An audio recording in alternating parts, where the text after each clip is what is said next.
Olá, gente, estou de volta. Eu não sei se eu fiz alguma coisa errada, mas dessa vez ou mudou o Instagram.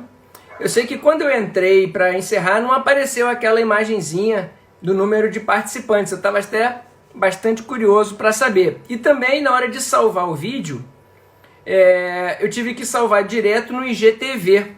Criei, por isso que eu demorei um pouquinho, que eu fui criar um canal ali no Instagram, Lives Instituto Nemesis, foi o nome que me veio assim provisoriamente. Se depois o pessoal do Instituto quiser alterar, fiquem à vontade.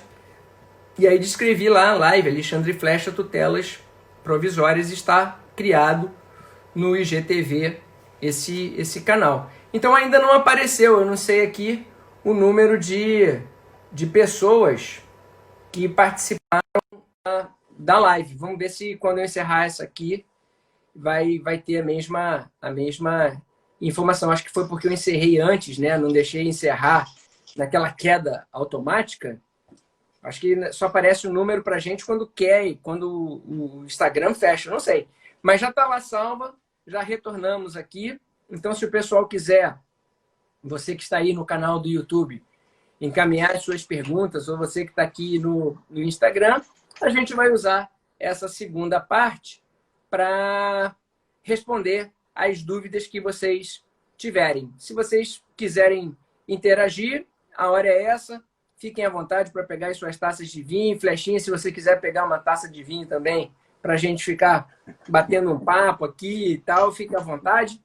Mande para a gente a sua pergunta. Você também no YouTube, manda para a gente a sua pergunta, que a gente vai ficar trocando ideias aqui a esse respeito. Mas continuando um pouco naquela conversa íntima, saindo um pouco desse negócio de futebol, que caiu o número da audiência aqui. Por causa disso, melhor a gente trocar de assunto? Por causa disso, é melhor a gente voltar. Vamos para um negócio mais fácil, né? Vamos para religião ou política? Isso! Coisa leve. Porque futebol isso vai dar problema. Você está tendo tempo, oportunidade de ler alguma coisa que não seja relacionada a direito ultimamente? Você está conseguindo ler alguma coisa não jurídica? Eu estou lendo agora, estava por aqui, só porque eu quero, estava aqui do lado, aqui, já não sei onde está. Eu estou lendo um autor que eu gosto muito. Quem me fez essa pergunta uma vez foi o Renato Porto.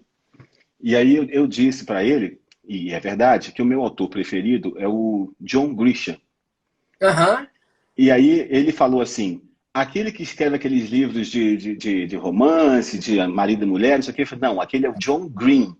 Não é esse. O John Grisham escreve aqueles livros de tribunal, né? A firma, o júri e tal. Exatamente. Isso, e eu estou lendo um livro dele que agora que eu gosto muito, que eu já li, e que eu vou ler de novo, que eu estou lendo de novo, chamado O Recurso, que é um livro muito legal. Isso eu não conheço. Ele tem quase 40 livros escritos. Eu vou te mandar de presente um exemplar. Eu tenho todos os livros dele e alguns eu tenho mais de um. Porque quando me pedem emprestado, eu impresso esses que eu tenho mais de um. Porque se não devolver, eu não fico tão triste assim. E esse livro é muito bom, O Recurso. Bom demais. O que você gosta de ler? Então, eu antes da pandemia, confesso mesmo que eu não tinha tempo para ler nada que não fosse jurídico. Eu era aquele cara chato que só tinha tempo para ler livro técnico. Durante a pandemia, por incrível que pareça, eu fiquei com um pouquinho mais de tempo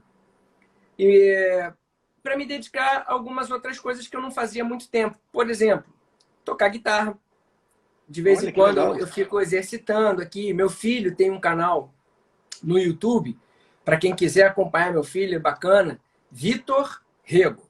Ele tem um canal no YouTube em que ele grava as composições dele, composições de outros. Ele é assim, bem legal, bem interessante. E ele saiu do padrão, saiu da caixinha. Ele vai fazer produção musical fora do Brasil. Né? Se a pandemia permitir, porque as aulas dele começariam agora em agosto. Então, eu gosto. Tenho essa coisa da música, a família inteira tem música. A gente tem uma banda aqui em casa chamada BR5. B de Bacelar, o sobrenome da minha mulher. R é o Rego. 5. Eu, Andréia e meus 3 filhos. Todos tocamos instrumentos, 2 CDs gravados, é bem legal. Que legal, eu não sabia disso. E tem tudo Isso. no canal? Tem tudo no canal dele? Ele toca as músicas dele no canal dele. A Sim. Mariana, que é a caçula, ela tem um canal que é muito bom também, anota aí, eu falei dele ontem e vou falar hoje. De filho a gente faz a maior propaganda, até bala que assim. Que é o Eu Falando Sozinha. O Eu Falando Sozinha, gente, eu não vou falar nada mais. Chega lá, abre, curte e é impossível quem abrir o canal da Mariana não segui-la. É assim, muito difícil. Ela é só autoral, músicas autorais, poesias, narrativas, discursos, a visão política. Cara, só indo lá, eu falando sozinha, bate. E o meu livro atual tá até aqui em algum lugar.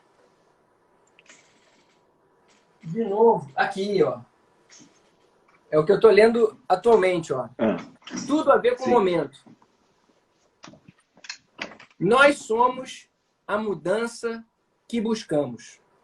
Nós somos a mudança que buscamos, que é uma coletânea dos 27 principais discursos do Barack Obama. Deve ser muito bom. Cara, é sensacional. É sensacional. O homem era muito fora da curva. Os Estados Unidos tiveram um período feliz com o presidente, com aquela capacidade. Os discursos do sujeito são algo inimagináveis. O famoso Yes We Can, né, que é um famoso discurso que ficou super, hiper conhecido, aqui, lendo o livro, é que eu me toquei que foi o discurso de derrota dele em uma daquelas primárias nos Estados Unidos. Então, num discurso de derrota, em que ele está parabenizando a Hillary Clinton pela vitória, ele me sai com o Yes You Can, cara. Fantástico, né? O discurso é emocionante. O discurso é emocionante. Como são todos os que ele faz. É um homem de uma retórica, de uma clareza. E o discurso da vitória dele, essa vitória de vocês, tem o título, Nessa Vitória de Vocês, nossa, é sensacional. E por quê? Porque eu acho que isso tem tudo a ver com o momento mesmo. A gente está num momento de regeneração, como diz o Tartucci, do tecido social, e a gente precisa se reconstruir, a gente precisa renascer.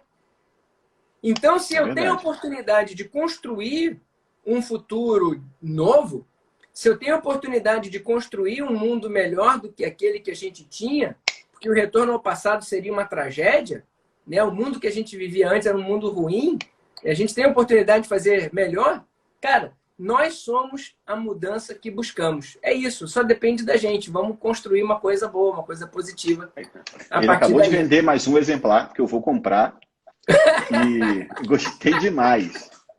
E eu estava lendo aqui... Então, é o seguinte, esse eu que vou te presentear. Eu vou te presentear com esse exemplar. É muito bom, é muito bacana, vale a pena sim. E nesse tempo de pandemia, o que eu vou fazer? Em off, você vai me mandar o teu endereço, a gente compra por uma Amazon dessas, né? E eles vão entregar na sua casa. Quando a gente puder estar junto outra vez... Você faz uma dedicatória para mim. Eu faço a dedicatória e vice-versa. Muito obrigado. Deixa eu te falar. O que está chegando de pergunta aí? Você que estava lendo, você que enxerga melhor do que eu sem óculos? Não, estavam aqui nos parabenizando pela live. Agradeço profundamente as mensagens que chegaram aqui. Eu não vi nenhuma pergunta. Tanto de mensagem que passou aqui foi só elogio, não teve nenhuma pergunta? Cara, então foi elogio pra caramba. Aí o Carlos. O Carlos falou do Vasco, caiu a audiência. Que isso, pô. Tem como bloquear o Carlos Henrique? Tem. Mas, enfim, conforme forem chegando as perguntas, a gente volta a elas. Enquanto isso, aqui, pessoal, a gente baixa aqui, isso. Aí o flechinha fica na tela e enquanto a gente... Repete o canal da filha. Peraí, não, esse é um momento importante. Eu falando sozinha, Mariana Rego. Mariana Rego, mas eu falando sozinha. Eu falando sozinho. Eu anotei aqui, porque eu vou dar uma olhadinha depois, né? Claro. Cara, é sensacional. Pode curtir. Aí, Vascão não perde há mais de um mês. Não, Vascão não perde há 2 meses. Vamos falar do Barcelona, né, do Real Madrid. Eu acho que a gente acaba elevando mais o nível da conversa. Mas você Vamos para sabe umas que... questões mais de exame, de concurso em tutela provisória. Vamos ver se esse pessoal está afiado e se eu estou afiado também. Ah, chegou uma pergunta aqui, eu acho que chegou. É porque eu sem óculos, cara, sou um de sistema. E caramba! Isso aqui acho que não tem muito a ver com o tema, não. O sistema de gestão de compliance é possível no processo em geral? Sistema de gestão de compliance é possível em processo geral? Uau, a gente teria que entender mais de que gestão de compliance ele está falando. Tem um pouco a ver, não sei se é nisso que ele quer caminhar, mas se ele está tentando fazer alguma relação com negócios jurídicos processuais, estabelecer isso antes em uma determinada relação jurídica de direito material e estabelecer ali algum critério que, no caso de litígio, possa ser apresentado. Faz o seguinte, deixa eu ver quem é aqui que mandou essa pergunta. Menezes. Faz o seguinte, esclarece para a gente, detalha a pergunta. Não tem muito a ver com tutela provisória, não, mas como eu não deixo pergunta sem resposta, até porque eu gosto de desafio, manda para a gente um detalhamento do que você está pensando exatamente com a pergunta, porque gestão de compliance em processo, se ele está querendo dizer se o tribunal pode estabelecer esse tipo de rotinas também, rotinas administrativas relacionadas a compliance, e essas rotinas administrativas que têm a ver com governança e compliance, se podem ser aplicadas ao processo. Esclarece para a gente, eu não sei como é que você entendeu ou não entendeu a pergunta, né? Não sei. Eu vou pedir para ele detalhar. Como eu não entendi muito bem, e eu fico mais confortável no processo, enquanto vem o detalhamento aí, entrou uma outra pergunta aqui. Ah, ele botou aqui, ó. Protocolo de integridade em razão da boa-fé processual. Veja, se a gente for... Eu vou tentar antecipar aqui um raciocínio. Eu estou pensando em voz alta porque é a primeira vez que eu tento imaginar compliance em processo. Isso poderia ter tudo a ver num contrato, né, em que você está, por exemplo, estabelecendo cláusula de arbitragem e estabelecer regras de governança e compliance, integridade na relação contratual. Isso aí eu já não tenho dúvida nenhuma, é absolutamente possível. Para o processo, eu não vejo maior necessidade. Por que eu não vejo maior necessidade? Mas o que abunda talvez não atrapalhe. Porque o processo já tem princípios específicos de lealdade processual, de boa-fé processual, impondo esse comportamento às partes e aos seus patronos. Talvez não seja necessário, mas eu não posso impor às partes aquilo que o processo não previu. Nada proíbe, todavia, que as partes, entre elas, na sua relação de direito material, estabeleçam essas regras que seriam observadas em caso de litígio como um negócio jurídico processual. Eu acho que agora ficou um pouquinho mais clara a colocação do Menezes. Se não foi atendido, Menezes, depois tu bota aqui também. Mas vamos para aquelas perguntas de concurso relacionadas à tutela provisória. Na verdade, se chegou você me permite, entrou uma pergunta aqui que eu achei super interessante. E quando eu acabar de ler, eu acho que a gente vai querer voltar para o compliance, porque a pergunta é bem interessante. Olha só. Vamos lá. Flecha. Em regra, não cabe sustentação oral em agravo de instrumento, salvo em caso de tutela. Ok. 937 do CPC. Pergunta. Isso. Cabe sustentação em agravo decorrente de sentença parcial? Mas voltando... o compliance, ele tem regras interessantes de integridade. Então, vamos falar mais do compliance, é verdade. Mas, salvo engano, essa questão foi apreciada recentemente. Não sei se foi aqui no TJ ou se foi no STJ, se eu não estiver enganado, foi no STJ, em que se examinou, eu vou deixar você responder, se discutiu a possibilidade de sustentação oral em agravo de instrumento por sentença parcial de mérito. Ah, foi não. Foi numa live com o Alexandre Câmara. O Câmara, pô, minha memória, o vinho é maravilhoso, né, gente? Vinho é uma coisa sensacional, aquela dose terapêutica de uma tacinha só de vinho tinto por dia faz um bem que vocês não imaginam. Eu nunca me lembraria disso se não fosse a minha tacinha de vinho. O Câmara fazendo uma live com 2 amigos de Pernambuco, fizeram essa pergunta para o Câmara. E eu vou deixar você responder primeiro, para depois eu dizer qual foi a solução do Câmara. Se você quiser, lógico. Senão a gente continua voltando, a gente volta para o compliance.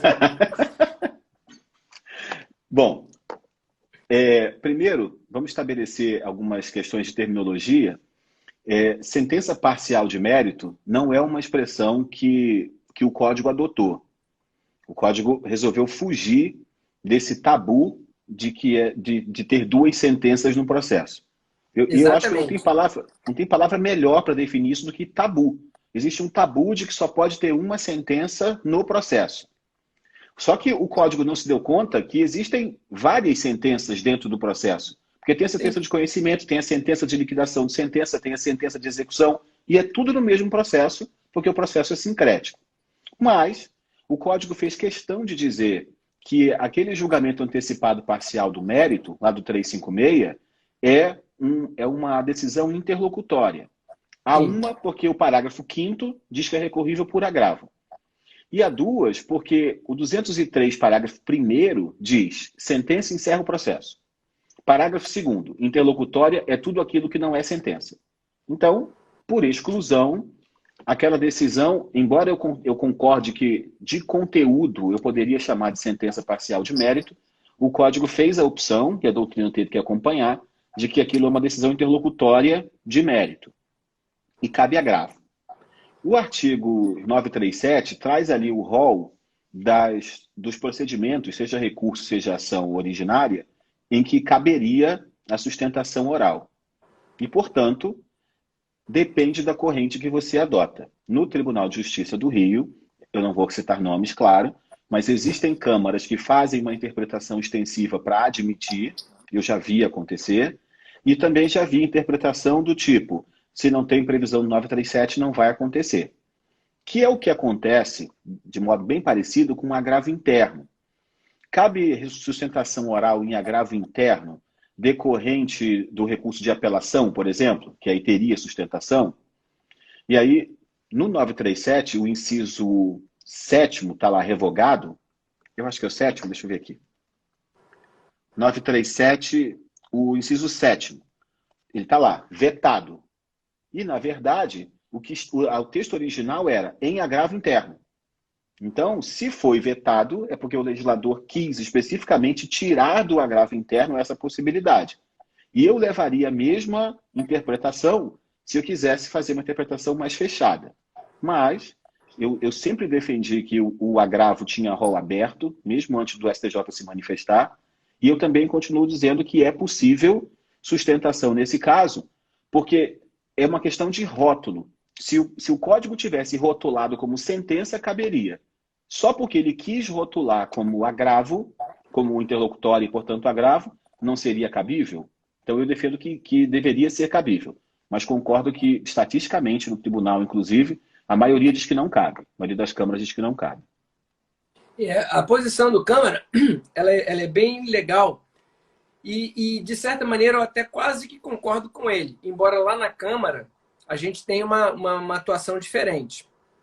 Lá na nossa Câmara, a gente tem uma visão muito aberta. Porque a gente considera que a fala do advogado ela é muito elucidativa. É lógico que se o advogado vai usar aquele tempo, os 15 minutos, para mostrar a erudição, ele vai tomar o tempo do colegiado e dos próprios colegas que estão lá para fazerem as suas sustentações ou acompanharem o julgamento dos seus recursos. Não é legal. Mas o advogado que usa a tribuna para esclarecimento de fato é muito importante. E a gente tem permitido sustentações orais até em agravos internos, a gente tem permitido sustentação oral em agravo de decisão interlocutória de mérito. Nossa Câmara tem permitido, não por tecnicidade ou atecnicidade. É porque a gente entende que a fala do advogado ela pode trazer esclarecimentos que vão permitir aos julgadores melhor decidirem, chegar à justiça do caso concreto com mais convicção, com mais certeza. Então, a gente sempre autoriza. Mas o Câmara ele ponderou o seguinte, ele ponderou que a sustentação oral é um favor concedido ao advogado. Porque, de rigor, eu não preciso de sustentação oral, porque tudo já está nas razões, na sentença ou na decisão interlocutória, nas razões ou nas contra-razões de recurso, e sempre se facultou às partes a possibilidade de apresentação de memoriais por escrito. Mas que a sustentação, então, é um favor legal concedido ao advogado. E por ser um favor legal concedido ao advogado, a interpretação que se faz em relação a este favor deveria ser estrita. Restritiva, sim. E por conta disso, nas hipóteses em que a lei não expressamente concede este favor ao patrono das partes, eu não poderia ampliar e tornar aquilo uma obrigatoriedade. Ou seja, ele tem o direito de sustentar. Não. Ele entende que não existe o direito à sustentação oral, mas que a cada Câmara pode conceder a palavra como a nossa Câmara concede. Não por um direito, mas por entender que ele pode trazer elementos, de fato, que vão aperfeiçoar e colaborar para uma decisão mais justa no caso concreto. Então, não seria um direito, seria um favor concedido à parte pelo legislador. Legal, né? É legal. É uma visão. É uma visão. Eu vou discordar, mas assim, eu não vou discordar da ideia, não. Eu vou discordar só de uns pequenos detalhes. Eu acho que a ideia, ela resolve na qualidade de uma concessão da Câmara ao advogado quando existe a concessão. Mas em não existindo essa concessão, é possível pleitear esse direito? Porque, na minha opinião, favor legal é sinônimo de direito, né? Se eu tenho um favor que a lei diz que é meu, é direito. E então, recebo mas direito. só naquelas situações em que a lei expressamente previu. Ele não faz uma extensão. Ok. E aí sim, a gente vai concordar 100%. Se não tem expressa previsão no 937, então eu posso pedir, eu posso solicitar. E se for deferido, já começa dizendo, muito obrigado por me dar a palavra sabendo que eu não a tenho. E aí sim começaria. Eu acho ótimo. Essa é a visão dele, que obviamente ele teria condição de defendê-la com muito mais propriedade, porque ele é o nosso guru na área do direito processual. Eu, quando me aventuro a falar de direito processual, já peço desculpa e dá licença. Eu também tenho esse hábito, não custa nada. Eu já peço desculpa e dá licença, porque a chance de eu falar uma besteira é enorme.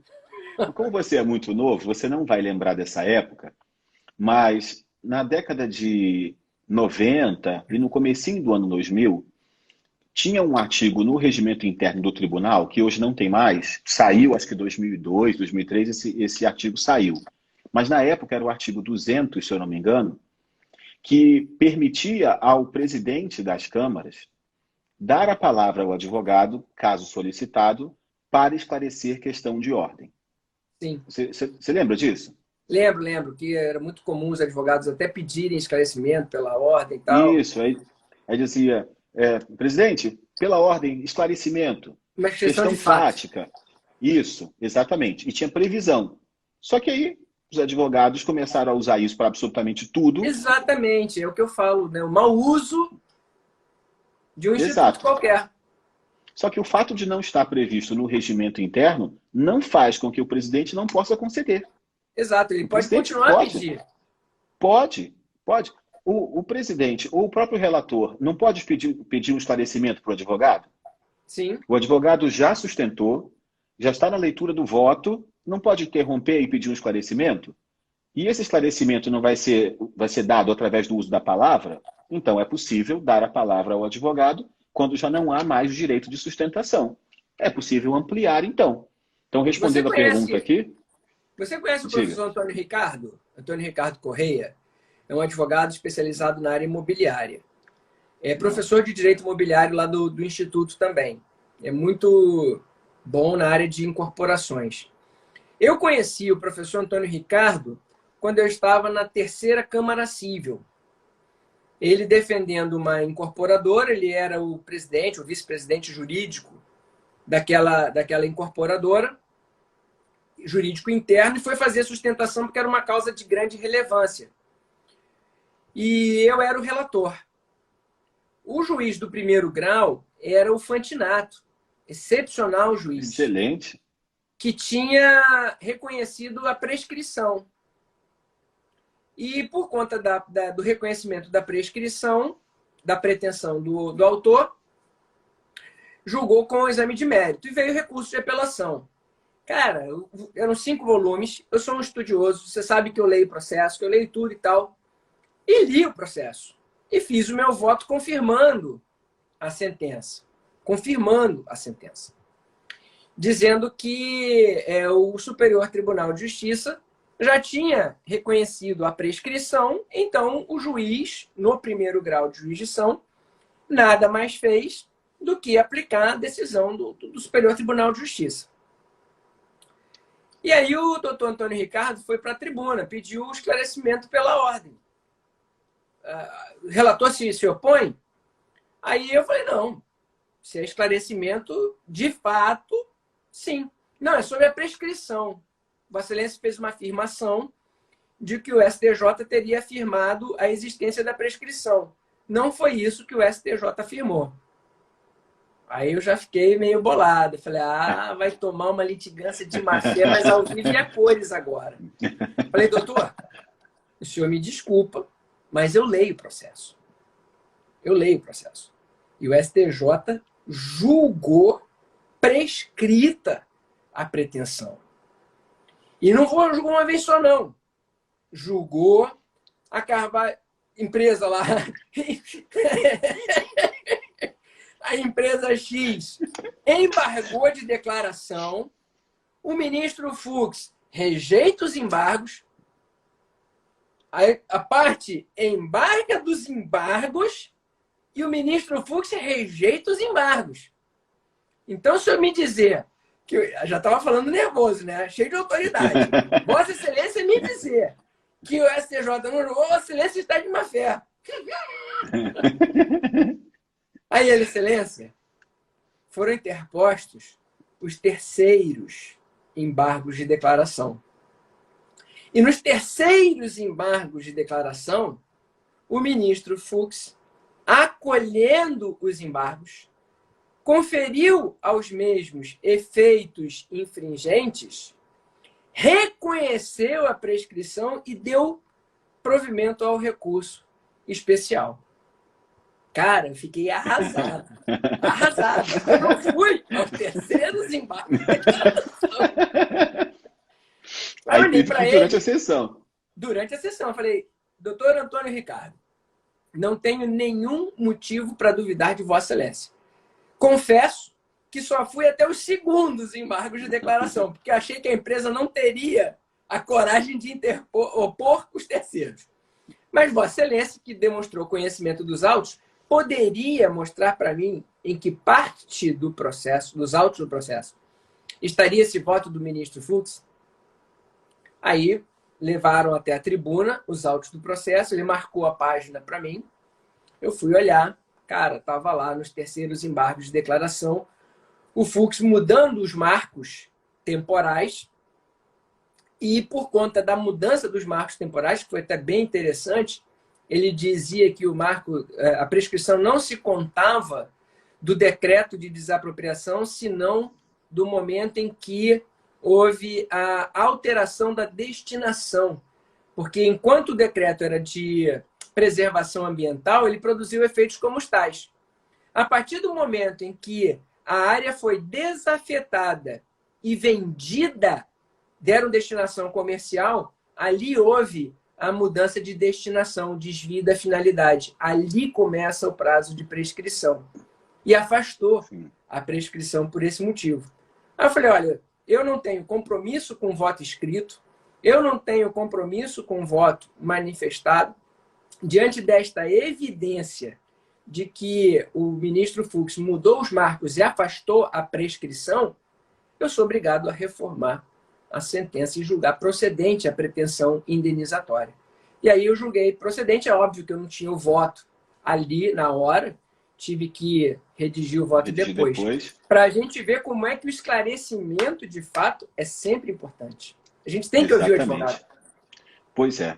Tiraram isso do regimento interno do Tribunal aqui do Rio, mas ele continua plenamente válido, porque basta requerer. O presidente tem essa autoridade para deferir a palavra, não é? A pedido do advogado, ou a pedido do relator, ou a pedido de qualquer magistrado que esteja ali para votar. Então, eu acho que não tem problema nenhum. Agora, respondendo a pergunta, então, por último, pleitear isso como um direito, aí eu já acho mais difícil. Fora do artigo 937, pleitear como direito não tem. Pedir, exatamente, acontece. Né? É prerrogativa do advogado pedir a palavra pela ordem. Aí quem está presidindo a audiência ou a sessão vai conceder a palavra ao advogado. Para quê? Qual é a finalidade? Ah, não, eu queria fazer um esclarecimento de fato. Tem colega que não gosta. Tem colega que não gosta. A gente respeita. Sim. Eu, particularmente, acho o seguinte. Se for para esclarecimento de fato, não sendo ninguém dono da verdade, cara, ele pode ter visto alguma coisa que eu não vi, que foi um exemplo concreto, cara. Claro. Então, deixa esclarecer. Se ajuda. Não for, dá-lhe uma bronca. Com litigância. Quer ver? Mas, pô, normalmente é uma coisa útil, né? Pois é. Quer ver uma coisa que é muito útil? Tem um informativo do STJ, eu tenho ele decorado. Informativo 608 do STJ. Que julgando lá um determinado caso concreto, disse que é possível ao advogado fazer requerimentos da tribuna no momento da sustentação oral. E aí, eu acho que essa é uma grande arma para o advogado. E tem que saber usar. Porque se você não souber usar a arma, você acaba tirando no seu próprio pé. Então, usar quando for necessário, com parcimônia, etc. Mas, às vezes, eu sou apelado, sou recorrido, de um modo geral, e estou ali para esperar a minha sustentação. Aí começa o ex-adverso, mas começa uma mentirada descarada. Eu começo a mentir descaradamente. E eu estou aqui ouvindo. Normalmente, ele vai mentir aquilo que ele já mentiu no recurso. O que eu faço? Eu já levo as páginas do processo, mesmo eletrônico, eu levo impressa comigo. Fico guardado aqui. Quando ele começa aquela mentirada toda na sustentação, porque está repetindo o que ele escreveu no recurso, eu vou fazer a sustentação como recorrido. Eu já começo assim. Na forma do informativo 608 do STJ, é entendimento corrente de que é possível formular pedido da tribuna. O advogado mentiu, o que será demonstrado no decorrer desta sustentação, pelo que requeiro, ao final, seja condenado em litigância de má-fé e extração de cópias para o Tribunal de Ética e Disciplina da OAB para apurar a falta disciplinar. Aí começo a falar, mentiu, porque tem esse documento aqui de folhas tais, eu trouxe impresso, mas é o index número tal, tem esse outro documento aqui, e assim por diante. Eu já fiz isso acho que umas 2 ou 3 vezes. É claro que eu não faço isso sempre. Mas tem que ter uma forma de coibir o advogado que vai à tribuna e mente descaradamente. Sim, induzir o juízo a erro. Induzindo o juízo a erro. E aí aconteceu isso. Diga. Eu já dei litigância de má-fé que não estava no voto impresso, que não estava no voto escrito, por conta de sustentação oral. Porque eu falei para o patrono, falei, doutor, o senhor vai me desculpar. Isso que o Vossa Excelência está falando da tribuna não é verdade. Vossa Excelência está fazendo mau uso da tribuna, tentando induzir o colegiado em erro. Aí, meu amigo, quando eu me estresso também, eu sou super calmo, cara, eu sou super leve. Mas não me vejo estressado, não. Ah, não vem querer induzir o juízo a erro? Pô, Gente, mas de lealdade, cara. só litigância de má-fé ou mandou extrair cópia para a OAB? Não, ali eu mandei só a litigância de má-fé. Eu peço para litigância de má-fé e para extrair cópia para a OAB. Na Porque segunda, se ele insistir com embargos, etc., aí a Câmara tem o hábito de mandar oficiar a OAB, mas só na reiteração. sim. Na reiteração. Porque às vezes é um absurdo. Querer induzir o juízo a erro não está Ali, né, na prejudicando, frente dos colegas. não está prejudicando sua parte contrária. Só que isso é muito fácil, esse método que eu uso, pode ser, qualquer colega pode reproduzir. Porque geralmente, se mente na peça escrita, vai mentir da tribuna. Então já leva os documentos impressos, ou no celular, né? Às vezes eu levo no celular, mas já leva com você o documento certinho. Porque quando ele mentir, você é recorrido. Quando subir, ó, mentiu aqui, documento de folhas tais, leio, aspas, e lê um trecho lá. Ficou demonstrado que ele mentiu da tribuna. Não é? E você não está interessado exclusivamente na litigância de má-fé. Você está interessado em demonstrar que ele mentiu para que se estabeleça a verdade naquele julgamento. Isso acontece bastante. Lamentavelmente, acontece bastante. Tirar umas dúvidas aqui de concurso. Vamos. A gente tem, na legislação, algumas regras que impedem, ou tentam impedir, né?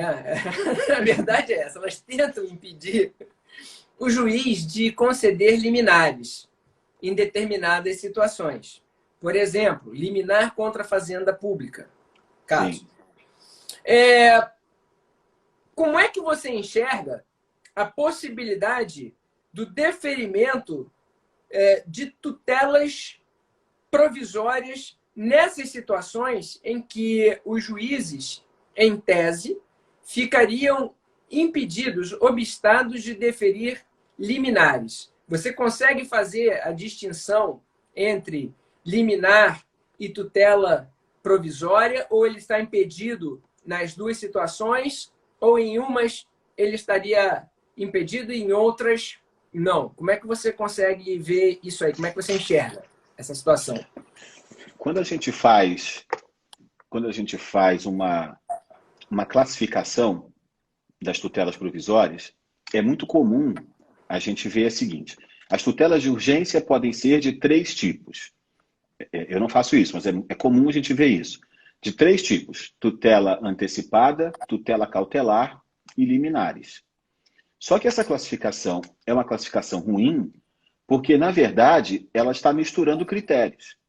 Quando você vai classificar qualquer coisa, a gente tem que estabelecer um critério para a classificação. Então, quanto ao conteúdo, as tutelas de urgência, elas podem ser satisfativas e não satisfativas, respectivamente antecipada e cautelar. E quanto ao momento da concessão, elas podem ser antes de ouvir a outra parte ou depois de ouvir a outra parte.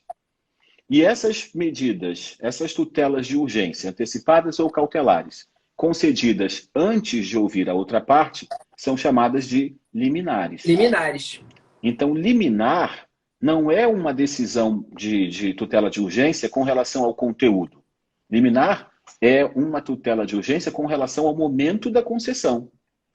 Então, eu não posso misturar esses critérios. As tutelas de urgência são antecipada, cautelar e liminar. Mas eu posso combinar esses critérios. A tutela de urgência antecipada pode ser liminarmente ou depois de ouvida a outra parte, e a tutela cautelar também pode ser liminarmente ou depois de ouvida a outra parte. Então, quando a gente tem essas vedações por lei, como o artigo 1º-D da Lei 9797, né, que veda contra a fazenda pública, essas decisões, essas leis, na minha opinião, elas são inconstitucionais. Elas devem ser afastadas, porque, evidentemente, elas estão ferindo o devido processo legal, isonomia, ampla defesa, contraditório e tudo mais que a gente imaginar. Elas são flagrantemente, na minha opinião, inconstitucionais. E por isso é que os magistrados podem e têm fazendo isso, né? Essa lei é de 97, então isso é uma jurisprudência já consolidada, de que é possível afastar a incidência dessa norma. O que eu vejo como diferença, e aí sim, numa eventual questão de prova, essa deveria ser uma diferença abordada, é na fundamentação. Alguns magistrados deferem, aplicando pelo controle difuso a inconstitucionalidade para esses dispositivos de lei, e outros dizem que é preciso, mantém como constitucional, mas precisa fazer uma ponderação de valores, e se o valor protegido de um lado é o erário e do outro for a vida, por exemplo, aí na ponderação de valores prevalece. Juridicamente, eu acho que o melhor seria declarar inconstitucionalidade. Só que, na prática, eu acho que o outro fundamento funciona melhor, porque num eventual recurso, a Câmara julgaria tudo. E se tiver declaração de constitucionalidade, vai ter que fazer a cisão do julgamento, mandar para o órgão por causa da inconstitucionalidade, para depois voltar para julgar conforme a decisão do órgão. Acaba ficando muito custoso, muito demorado, muito ruim. Então, juridicamente tem uma resposta que eu considero melhor, na prática eu acho que funciona melhor quando faz a ponderação de valores. A nossa Câmara, ela adota exatamente essa segunda posição. A gente tem entendido que determinadas medidas, pelo caráter satisfativo que elas ostentam, elas não devem ser deferidas sem oitiva da parte contrária, quando a parte contrária é a Fazenda Pública. Por quê? Há que entender que a Fazenda Pública, pelo menos em tese, ela goza de presunção de legitimidade dos seus atos, que ela atua na defesa do interesse público. Então, é preciso, em tese, pelo menos ouvir a administração pública antes de tomar uma medida de natureza satisfativa contra algum ato que dela emane. Sim. Então, toda vez que um colega ele defere uma liminar sem oitiva da parte contrária, isso é muito comum em ações civis públicas, ajuizadas pela Defensoria, pelo Ministério Público, contra atos da Fazenda Pública, a Câmara tem uma tendência, a nossa Câmara, a reformar essas decisões, não pelo conteúdo, mas pela forma, entendendo que não é o momento de se deferir uma medida satisfativa contra um ato da Fazenda Pública que goza de presunção de legitimidade na defesa do interesse público, salvo prova da urgência. Perfeito. Se eu estiver com o direito perecendo ali e nessa ponderação de valores, o direito que precisa ser conservado prevalece sobre o interesse coletivo, aí a gente defere, mantém a decisão que deferiu, aquela liminar, com ressalva de que embora não precise da ressalva, de que aquela decisão pode vir a ser posteriormente modificada e as partes, a parte autora, normalmente, arcará com os custos ou os ônus decorrentes da modificação. Então, a gente sempre faz esse alerta, mas a tendência é a gente entender que, pela natureza da atuação da Fazenda Pública, não se deferir medidas satisfativas por liminar antes de ouvir a parte contrária. Porque depois que você escuta a parte contrária, é o que você já mencionou. É questão de momento. É uma questão de momento. Deixa de ser liminar e passa a ser uma tutela antecipada. Porque já tem um contraditório mínimo, já tem uma cognição mínima. E eu já tenho algum elemento para decidir. Eu já ouvi o que o outro tem a dizer e ainda assim eu me convenço da probabilidade do direito do autor. Agora vamos com uma tutela provisória. E aí segue. Perfeito. Bacana. Você alcança o resultado desejado, Isso. Não entra na questão da constitucionalidade e aí fica mais rápido porque não tem que remeter para o órgão por causa da reserva de plenário. Mas perfeito. Olha o que o professor Marcelo Mazzola escreveu aqui. Grande Mazzola! Forte abraço, querido, em breve querido amigo. Aqui. Querido amigo, isso vai ser uma live que vai bombar, hein? Você e Marcelo Mazzola, isso arrebenta. Mas ele tem show de bola. Mas ele tem esse hábito ruim, sabe? Esse hábito impertinente de botar umas pegadinhas assim de mensagem pra gente. Ele faz essas coisas também. Ele me chama de você. ele me chama de irmão, deve ser Caim, esse rapaz. Mas vamos lá. A Lei 8437 de 92 prevê prazo de 72 horas para a oitiva do ente público antes de aprenciar a tutela provisória. Artigo 2º. Exatamente. Exatamente. E que era um excelente artigo até 2015, né? Porque quando veio o código, Isso. essa norma acabou valendo para tudo quando foi inserido no artigo 10 do CPC. Muito bom, mas virou regra geral. Virou uma regra geral. Mas falando sobre isso, eu tenho uma pergunta. Posso? Pra ele. Pra ele. Não. A pergunta é para quem está degustando A pergunta é para quem está degustando esse vinho. Tá bom. Posso? Vou botar. Pode? Se eu souber responder. Respondeu do compliance de processo civil é mole. Vamos colocar aqui, ó, 2 pratos da balança, tá? Num prato da balança, eu tenho o pedido do autor de tutela antecipada exclusivamente em razão da urgência e tem que ser sem ouvir a outra parte. Eu preciso que seja agora. Mas, no outro prato da balança, eu tenho o artigo 10, que diz que para decidir qualquer coisa, tem que ouvir a outra parte primeiro. Qual desses pratos prevalece? Não, para mim prevalece a comprovada urgência. Eu sempre trabalho, aí eu estou falando por mim, não posso falar por todo mundo. Eu sou muito ponderação de valores.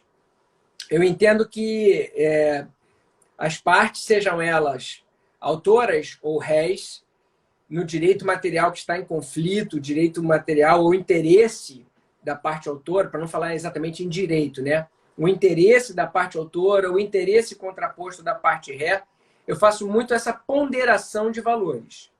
E eu tenho uma outra regra, eu já até quase respondi isso antes.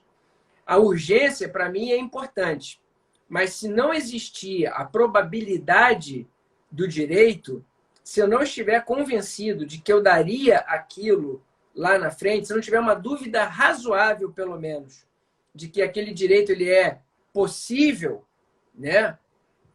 Eu não defiro, mesmo diante da urgência. Agora, se eu tenho uma situação de urgência, perecimento do direito ali, na minha frente, né, saltando, e um direito ao mínimo possível, né? Eu não chego nem na segunda categoria, não. Eu paro na possibilidade. Eu defiro porque eu prefiro preservar o direito e responsabilizar a parte depois do que deixar o direito perecer e não ter a quem responsabilizar, senão a mim mesmo. Você acabou de dizer, com outras palavras, eu estou aqui extremamente feliz, porque você acabou de dizer, com outras palavras, uma coisa que eu defendo. E por escrito, inclusive. Então tem prova de que eu defendo isso. Eu li você antes de responder. Muito obrigado, muito obrigado. Só não citei a fonte. Olha quem acabou de entrar aqui, desembargador César Cury, queridíssimo amigo. Esse sabe tudo e mais um dele. pouco. Esse eu gosto demais dele. Tarefa difícil, porque ele trabalha com efetiva solução de problemas e não com solução de processos. Ele trabalha com composição, negociação, mediação. Ali o buraco é mais embaixo, é mais difícil, mas é mais bonito, porque você trabalha com a solução do problema e não com a extinção de um processo. Sem contar que ele sabe tudo de tudo, né? Eu acho que se eu parar ele no... É uma academia. Se eu parar ele no corredor e falar, tira uma dúvida aqui de direito agrário, eu acho que ele vai responder. Então, qualquer coisa... É uma academia. É um querido impressionante. amigo, gosto muito dele. Impressionante. Muito obrigado pela presença. Mas o que você acabou de falar, eu já defendo. Eu digo o seguinte, que existem graus de urgência. Que existem 4 graus de urgência. Quando a urgência é 0, você não tem direito à tutela de urgência. E espera a sentença. E, portanto, é caso de indeferimento da tutela antecipada ou cautelar. Se a sua urgência é 1 grau acima, é o grau 1, você não pode esperar a sentença, mas pode esperar ouvir a outra parte, então respeita o artigo 10, ouve primeiro. E essa é a famosa decisão do juiz que diz assim, com relação ao pedido de tutela antecipada, vou primeiro ouvir a outra parte e após direi. Aí eu ouço colegas advogados falando assim, o juiz não quis julgar, o juiz empurrou para frente. Pelo contrário. Eu faço muito isso. Pelo contrário, o juiz só entendeu que você tem urgência, Mas mas que que pode essa, esperar 5 dias. mas que pode esperar a outra parte ouvir. Então, fala aqui, e se for uma urgência que não dá para esperar os 15 dias, ele intima a parte para falar em 5. Explica aqui rapidinho em um dia, em 2 dias. Então, deixa eu fazer um comercial. Esta semana, a 25ª Câmara Civil, pela pena da desembargadora Isabela Peçanha, deu uma decisão que foi referendada pelo colegiado. Olha que coisa bacana, olha a riqueza num único processo. A ação civil pública, Defensoria Pública e Ministério Público em face de Estado e município e de terceiros envolvendo pandemia, leitos, tal. O juiz deu 48 horas para o Estado e município numa obrigação de fazer e outro prazo curto numa determinada obrigação. Para não ficar aqui entrando nos detalhes do caso concreto, para não parecer que eu vou antecipar resultado. A decisão que a Isabela deu foi sensacional. Havia um pedido de efeito suspensivo do município, que era o agravo que ela estava examinando, e ela ligou para trocar uma ideia. O que a gente achava e tal. Eu falei, Isabela, na boa, eu acho que o pedido de efeito suspensivo pode ser apreciado depois. Por quê? Se o Estado, se o município tem 10 dias para cumprir aquela obrigação e a gente está na fluência do prazo, dá 3 dias para os agravados se manifestarem sob a pretensão do município antes de deferir o efeito suspensivo. Perfeito. Perfeito. Porque se ele tiver razão, a gente vai suspender antes de escoar o prazo outorgado pelo primeiro grau. Se ele entender que a razão é do agravado, indefere o pedido de efeito suspensivo e vida que segue. E aí ela foi por essa linha, deu uma decisão brilhante. No dia seguinte, a gente tinha sessão virtual. Ela botou em mesa, nem precisava. Ela colocou em mesa, na sessão virtual, para saber, com muita correção, qual era a posição do colegiado, porque não daria tempo de julgar o agravo interno. Sim. Então, ela levou em mesa para ouvir do colegiado antes. E, além da turma julgadora, os colegas que não compunham a turma julgadora referendaram, entre aspas, a decisão, ou seja, foi com carimbo da 25ª. Ela que assina, mas foi com carimbo da 25ª e saiu no site do TJ ontem. Essa Excelente decisão. magistrada, né? A Isabela deu show, cara. É muito preparada. Foi bacana. O gesto certíssimo no meu entendimento. Dentro do que você falou, né? Graus de urgência. E de onde que ela é? De onde? De Niterói, da minha terra, de Niterói. Mais uma pérola que é professora niteroiense. Da UF. Excelente, excelente. E um amor de pessoa. Então, olha como a gente estava combinando, então, eu já vou dizer agora em sala de aula. Quem fala isso, professor? Eu defendo isso, o desembargador Erson Rego também defende. E a Isabela também. E a 25ª toda. Olha que maravilha. Então, existem esses graus de urgência. Urgência 0, indefiro, espera a sentença. Urgência 1, dá para ouvir a outra parte, vou ouvir primeiro, ainda que eu dê um prazo menor. Urgência 2, não dá para esperar a sentença e não dá para ouvir a outra parte. Então, defere, inaudita, altera a parte, que é o artigo 9º, parágrafo único. E se o meu grau de urgência for máximo, que não dá para esperar a sentença, não dá para ouvir a outra parte, e não dá nem para redigir uma petição inicial completa, aí eu uso a tutela antecedente, aquela que você faz apenas o pedido de tutela e depois você emenda a petição inicial. Então eu vejo esses 4 níveis de urgência. É muito frequente, inclusive, em plantão, né? Em plantão. Eu, lamentavelmente, precisei fazer 2 pedidos desse de plantão para leito em razão da Covid. Queria nunca ter feito nenhum desses pedidos, tive que fazer 2 nesse plantão, por causa de Covid, não tinha leito. São escolhas dramáticas, né? São escolhas dramáticas. Até para o julgador num momento desse. Pois é.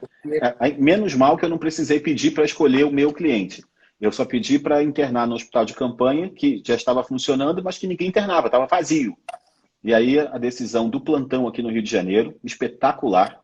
Aliás, registro aqui o meu elogio oficial e sincero.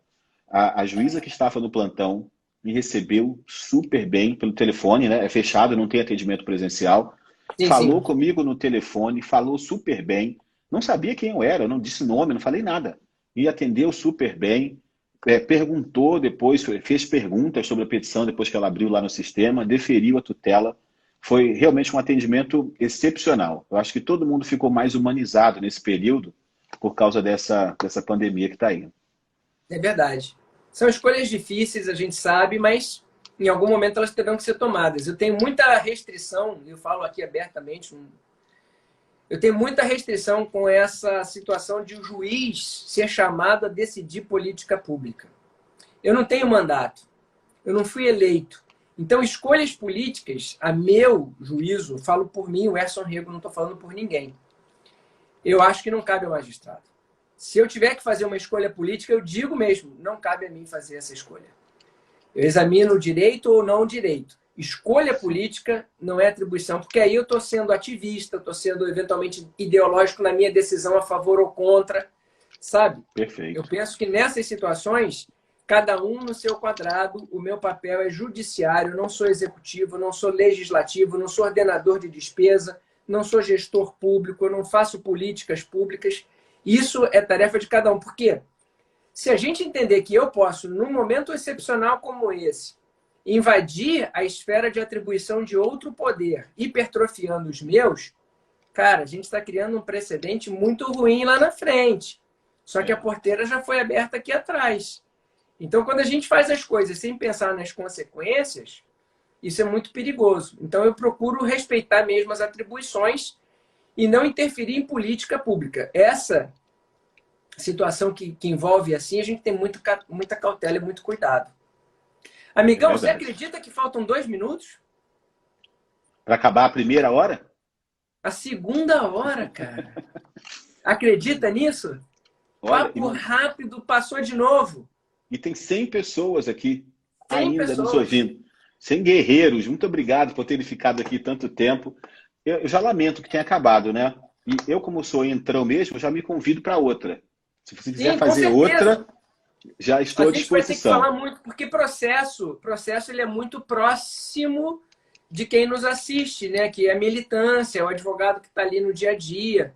A gente tem coisas bastante interessantes para discutir, recursos são interessantes, a gente poder aprofundar em questões recursais. Tem muito tema. Você vai voltar com certeza. Só que agora eu vou fazer o seguinte, eu vou deixar a live encerrar por ela, para ela poder aparecer aquela telinha de quantas pessoas participaram, etc. Porque a outra não apareceu, pô. Fiquei frustrado.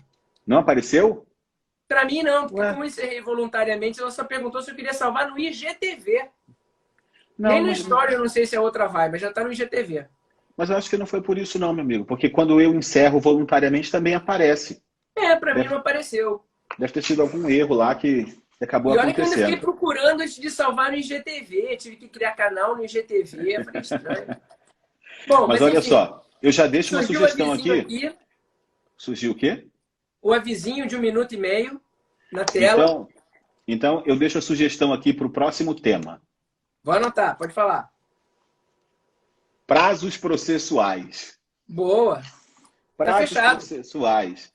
Tá fechado. Só que estava aberto, depois fechou, depois abriu de novo, depois fechou, depois abriu só para eletrônico, fechou para físico. Ou seja, como eu faço a contagem desses prazos? É uma confusão generalizada. Vai dar muita confusão. Vai. Teve uma grande controvérsia dentro do grupo dos desembargadores, antecipando aqui, não foi uma coisa fácil. Tem muita divergência interna entre a gente. Eu tenho uma visão, outros colegas têm visões distintas. Já antecipo que a visão do Câmara era diferente da nossa, de alguns.